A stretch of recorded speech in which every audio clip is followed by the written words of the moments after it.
profetizado. Isaías, por exemplo, fala da ressurreição de Jesus no capítulo 53 do seu livro. E Jesus, ele entendendo sobre isso, ele fala sobre a ressurreição. E Mateus e Lucas fala sobre a ressurreição. E ele estava dizendo assim, olha, convém, o verbo convir aí é uma obrigação. É como se eu dissesse assim, ó, convém que esse irmão honre a esposa dele, convém que ela honre ele. É uma obrigação, não é isso? Então, quando os evangelistas escrevem, convém que o filho, isso Jesus pregando, padeça, morra e ressuscite ao terceiro dia, é porque era profético. Oséias, no capítulo 6, verso 2, ele fala sobre a ressurreição. A ressurreição também é presente. Paulo, quando vai falar sobre a ressurreição, em Colossenses 3, primeiro, ele diz assim: se você já ressuscitou com Cristo, olha para as coisas que são de cima. Ele não está dizendo que você não tem que casar, que é a coisa da terra, cuidar dos seus filhos, nem pagar suas contas. Ele está falando o seguinte: dê prioridade a Deus. Se aparecer uma oportunidade de pecado, diga não, hoje eu sou outra pessoa.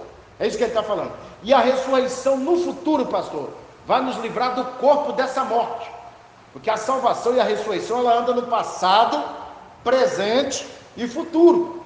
Então, quando a gente sair do corpo dessa morte, não haverá mais pecado.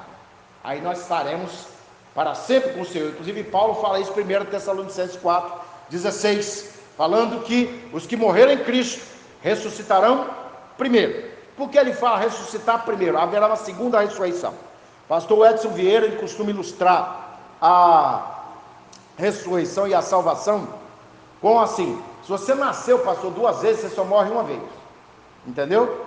Então, por exemplo, se você nasceu da sua mãe e nasceu em Cristo, você só morre uma vez, vai para o pó, mas você vai ressuscitar e estar com Deus. Mas se você nasceu uma vez, você morre 2 vezes. A primeira é a morte natural e a segunda é a morte eterna. Está em Apocalipse 20. Então, entenda bem, seitas como o islamismo querem sepultar o assunto da ressurreição. Inclusive escreveram a obra pseudepígrafa ou pseudonímia, atribuída a Barnabé, pastor, dizendo que Barnabé disse que Jesus não morreu. Quem morreu foi um discípulo dele. Ele veio à terra, fez o que fez e voltou para o céu sem morrer. Ou seja, querendo sepultar a ressurreição. Entendeu?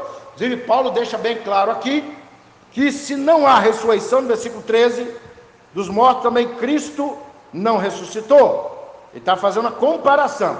Se os mortos não podem ressuscitar, então Cristo também não ressuscitou. E ele diz: se Cristo não ressuscitou, é vã a nossa pregação e também é vã a vossa fé. Ou seja, nós estamos perdendo tempo dentro da igreja se Jesus não ressuscitou. É isso que ele está falando, entendeu? Então, irmãos, o diabo, ele tenta solapar, abalar, destruir a doutrina da ressurreição, para tornar a igreja instituição, pastor e padre ou palestrante, e os irmãos apenas comungados de uma instituição humana. É assim que o mundo nos vê, como pessoas que estão numa instituição humana. Na verdade, nós somos corpo de Cristo. Então, se vier um irmão aqui de outra igreja, tem oportunidade para pregar, a gente tem que receber ele independente da denominação. Agora entenda bem, irmãos, falei sobre a ressurreição. A ressurreição no Antigo Testamento aparece 5 vezes. Você vê isso, por exemplo, no ministério de Elias, no capítulo 17 de 1 Reis, quando ele ressuscita o filho de uma viúva. Eliseu também, quando ele ressuscita o filho de uma mulher que vai procurar ele. Você vê que Oséias fala sobre isso, para falar do arrependimento, mas era uma profecia messiânica para o Messias, está em Oséias 6:2. E você vai ver também que isso é profetizado para falar sobre Jesus.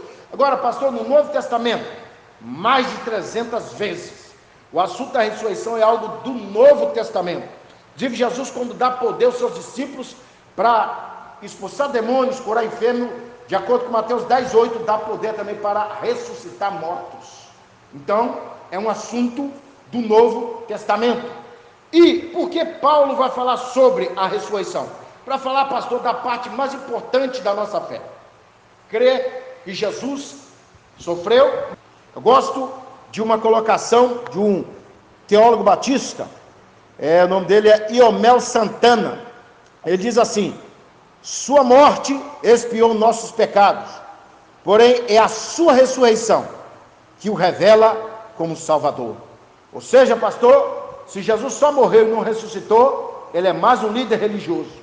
Agora, é engraçado que Paulo, ele usa aqui uma estrutura de quiasma. O que é isso? Quiasma é quando você lê uma coisa falando bem e falando mal, uma coisa em contraponto, é uma leitura de paradoxo. Ele coloca, por exemplo, Adão como autor do pecado e logo autor da morte e da vergonha, e Jesus como autor da salvação pela ressurreição. Então, se por Adão veio a morte, por Jesus veio a ressurreição. Agora, Paulo também, ele dá alguns adjetivos para a ressurreição. E vamos falar, pastor, da ressurreição de Jesus? Vamos. Entenda bem, irmãos. O que Paulo se importa em falar sobre a ressurreição de Jesus? Como ela aconteceu? Em primeiro lugar, pastor, ela aconteceu no domingo. Ela aconteceu no primeiro dia da semana. Eu não vou defender porque a gente tem que guardar o domingo por causa disso. Porque Jesus não mandou você guardar dia nenhum. Mandou você crer, ser batizado para ser salvo. Não tem obrigação de ninguém guardar dia nenhum. Entendeu? Agora, baseado na lei de Deus, tenha um dia para Deus, né? Então, por exemplo, assembleanos, batistas, presbiterianos guardam o domingo. Então, o adventista guarda o sábado. A Bíblia não dá obrigação nem legalidade a ninguém dizer que temos que guardar esse ou aquele dia. Então, entenda bem. Jesus, ele ressuscitou no domingo e, de acordo com o que Pedro